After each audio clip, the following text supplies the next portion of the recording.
வணக்கம் இனிய உறவுகளே, உலகெங்கும் வாழும் அனைவரையும் உலக மின்னல் அன்புடன் வரவேற்கின்றது. இன்று 2026ஆம் ஆண்டில் ஆஸ்திரேலியாவில் செய்யப்பட்ட முக்கிய குடியேற்ற மாற்றங்களை பார்க்கலாம்.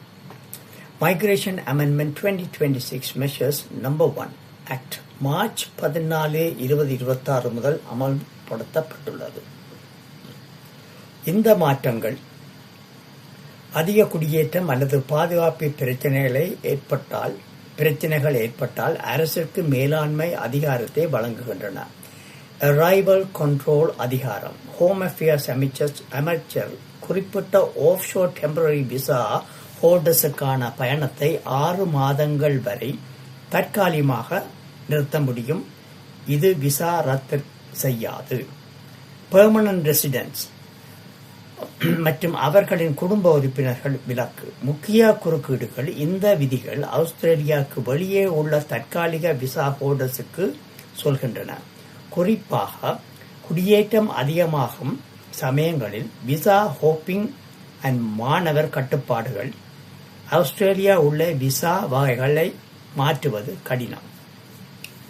இன்டர்நேஷனல் ஸ்டூடெண்ட்ஸ் மீது கம்பிகள். போஸ்ட் ஸ்டடி வேலை அனுமதிகள் குறைந்தது தவிர கிரிட்டிக்கல் ஸ்கில் உள்ளவர்கள் மட்டும். ஸ்கில் ஒர்க்கர் மேம்பாடுகள். ஸ்கில்டு ஒர்க்கர் விசா செயல்முறை வேகமாக்கப்பட்டுள்ளது. விண்ணப்பதாரர்கள் மேம்பட்ட ஆவணங்கள் சமர்ப்பிக்க வேண்டும். எம்ப்ளாயர் அதாவது வேலைக்கு அமர்த்துபவர்கள் கட்டுப்பாடுகள். ஒர்க்கர் ஸ்பான்சர்ஷிப் வழங்கும் நிறுவனங்கள் மேம்பட்ட லேபர் மார்க்கெட் விதிமுறைகளை பின்பற்ற வேண்டும். இந்த மாற்றங்கள் அதிக குடியேற்றத்தை நிர்வகிக்கவும் வீட்டு வசதி மற்றும் அடிக்கடி சேவைகளின் அழுத்தத்தை குறைக்கவும் உதவுகின்றன. முடிவாக, இந்த மாற்றங்கள் தற்காலிக மைக்ரேஷனுக்கான கட்டுப்பாடு விண்ணப்பதாரர்கள் மற்றும் நிறுவனங்களுக்கு கடுமையான விதிகள். நாட்டின் தேவைகளுக்கு ஏற்ப மைக்ரேஷனை ஒழுங்குபடுத்தல்.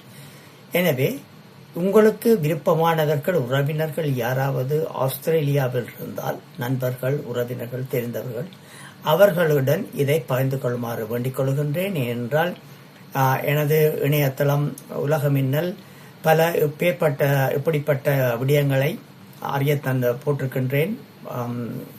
ஜனவரி மாதத்தில் துவங்கி இந்த 2026 ஜனவரி மாதம் தொடக்கம் இதை நான் செய்து கொண்டிருக்கின்றேன். தயவு செய்து பாருங்கள், இது உங்களுக்கு நன்மை பயக்கும் என்று நம்புகின்றேன் என்று கூறிக்கொண்டு உங்களிடமிருந்து விடைபெறுகின்றேன். நன்றி, வணக்கம்.